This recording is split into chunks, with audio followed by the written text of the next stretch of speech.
So this is the third study into obedience. We've already looked at Milgram, and now we're going to look at Milgram and Hoefling, and now we're going to look at Meeus and Raajmaker. So Milgram and Hoefling were both done in America, and there's a big question in psychology about whether we can apply the results taken from one country to another country. Meeus and Raajmaker is a country that was done in the Netherlands. So we wanted to see if the study applied to Dutch people. So it was done in 1985. So there was a couple of different reasons they did it. One, to see if it applied to other countries, to see if it applied to Holland. But more importantly, there was two problems that they found with Milgram's experiment. One, it was an ambiguous experiment. So Milgram told participants that both these electric shocks were harmful and that they were not harmful. So the experimenter was telling the participants that no harm would come to the learner, and that the electric shocks wouldn't leave any lasting tissue damage. But the machine, and obviously the shouts of pain from the person, indicated that it was a dangerous level of electricity. So some people have suggested that this could have confused the participants and led to kind of artificially high levels of obedience if they didn't really think they were hurting someone.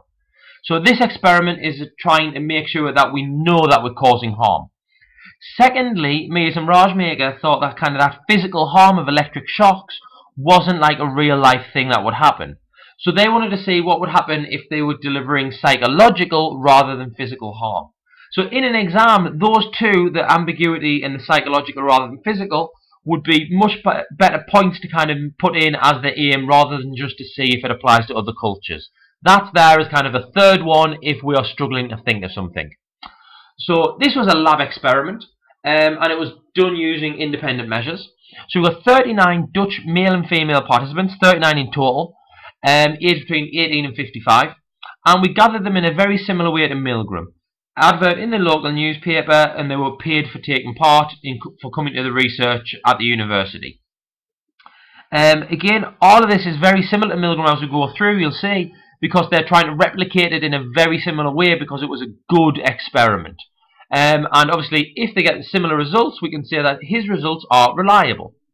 So they arrived at the university and they met another participant. Again, this participant was really a Confederate. They were really somebody that was in on the experiment. And from now on, I'll be calling them the applicant. So the real participant, the naive participant who's turned up for the study, was told that this was an investigation on psychological stress and test success. So seeing if stress affected people's performance on a test.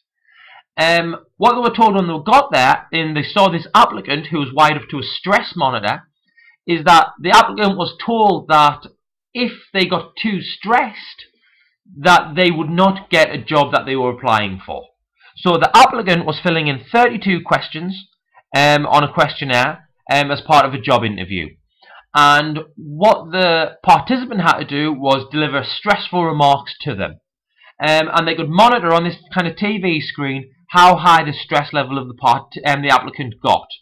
If the stress level of the applicant, who remember is a Confederate, got too high, they thought that they would lose this job. Or at least the participant thought the applicant would lose the job. So that's the real harm that's occurring. The real harm is that this person would not get a job that they were applying for. So the participants, the real participants, were allocated to one of two groups. The control group, there was 15 of these, who were free to deliver what insults they chose and when they delivered them, if they delivered them at all. That was totally up to them. The experimental group, which had 24 people in it, had to follow this standardized set of instructions and deliver set insults at set periods throughout the experiment. So they had to deliver these 15 insults that got increasingly harsher as the applicant went up through these 32 item test. So during the first 8, the participant didn't have to give any insults during the first 8 items on this questionnaire. This is because they were told they wanted to get a baseline of stress from the applicant. We want to see how stressed the applicant is generally. Following that, they had to start delivering stressful comments and stress insults throughout every 8 questions. So when insults 8 and 9 were delivered of the 15, The applicant said that they didn't want to take part. They told the experimenter that they weren't comfortable and weren't happy with this person sitting in on the interview giving them insults, and that he wanted to withdraw. And obviously the real participant was told just to keep going. So this is an example of some of the feedback they got. The first kind of lowest level was your answer to question 9 was wrong. That's basically it. And the fifth one, the most kind of stressful and insulting one, is according to this test, it would be better if you applied for a lower function, which, as we can see down the bottom, Ashton Kutcher thinks is a massively bad insult. It's not exactly like your mama joke, but still. And as I went through, the applicant would show increasing levels of stress. Remember, they're trying to convince the participant that they're getting more and more stressed, and if they got too stressed, they would lose this job. If the real naive participant wanted to stop, if they said they weren't comfortable, just like in Milgram, there were 4 prods, which were very similar to Milgram's. Again, we can see that this is following Milgram's procedure very much to the letter. The researcher was there to record the amount of insults that the participant gave, or when they refused to go on and the prods had no more effect. Exactly the same as Milgram. So in the results, 22 out of 24 in the experimental condition were fully obedient and delivered all 15 insults, which is 91.7%. In the control group, who remember got to choose when and if they gave insults, none of them did. None of them got to 15. Some of them gave them but then dropped out, and so on. So levels of opposition were very low, but they did question what they were doing. Whenever they were told to give an insult, some of them did question it with the experimenter, but ended up kind of doing it. Following this, we give them a kind of follow-up questionnaire just to see how they felt about taking part in the experiment and what they thought. In the experiment, 73% of the total participants believed the experiment to be real, 4% thought it was a hoax, and 23% said they weren't really sure but carried on. What's interesting also is kind of who they blamed.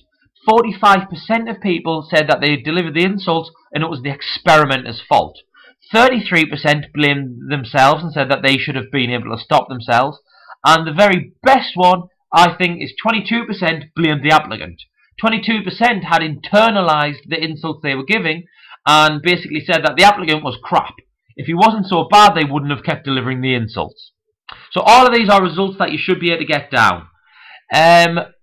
Similar to Milgram, Meeus and Raajmaker also did 2 variations, and these are them. The first one, the experimenter ordered the participant to make stress remarks and then left the room for the experiment. So again, it's very similar to the one where Milgram did it over the telephone. The experiment is in a different room and separated from that. That had 22 participants. And variation 2, there were 2 other active participants, 2 Confederates. When they were told to give the stress remarks, they rebelled.